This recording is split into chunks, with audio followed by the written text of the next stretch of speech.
உங்க போன்ல நீங்க டிஃபால்ட் மெசேஜஸ் அப்ளிகேஷனை பயன்படுத்தாம கூகுளோட இந்த மெசேஜஸ் அப்ளிகேஷன் இருக்குல்ல, அதைத்தான் நீங்க பயன்படுத்துவீங்கன்னா ஒரு விஷயத்துக்காக நீங்க பயன்படுத்துவீங்க. மெசேஜ் ரிசீவ் பண்றதுக்கும் மெசேஜ் சென்ட் பண்றதுக்கும் பயன்படுத்துவீங்க. அந்த மெசேஜஸ் அப்ளிகேஷன்ல 2 அற்புதமான செட்டிங்கை அறிமுகப்படுத்திருக்காங்க. அதுவும் கூகுள் சப்தம் இல்லாம அறிமுகப்படுத்திருக்காங்க.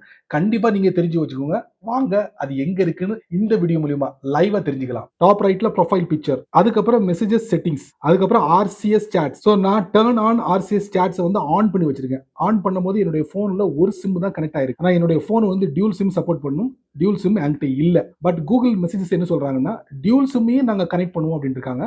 ஸோ அதான் புது செட்டிங். ரெண்டாவது setting, backup format for sending attachment, SMS with link அப்படிங்கிற ஒரு புதிய செட்டிங்கை அறிமுகப்படுத்திருக்காங்க. எஸ்எம்எஸ் அனுப்பும்போது லிங்கையும் சேர்த்து நீங்க அனுப்பலாம் அப்படின்னு இருக்காங்க. பட் இது எத்தனை பேருக்கு ஒர்க் அவுட் ஆகும் தெரியல. 2 அற்புதமான செட்டிங் நீங்க கூகுள் மெசேஜஸ்ல பயன்படுத்தலாம். இந்த மாதிரி சின்ன சின்ன விஷயங்களை நீங்க தெரிஞ்சுக்கணும்னு ஆசைப்பட்டீங்கன்னா வழக்கம் போல நம்ம சேனலை ஃபாலோ பண்ணுங்க.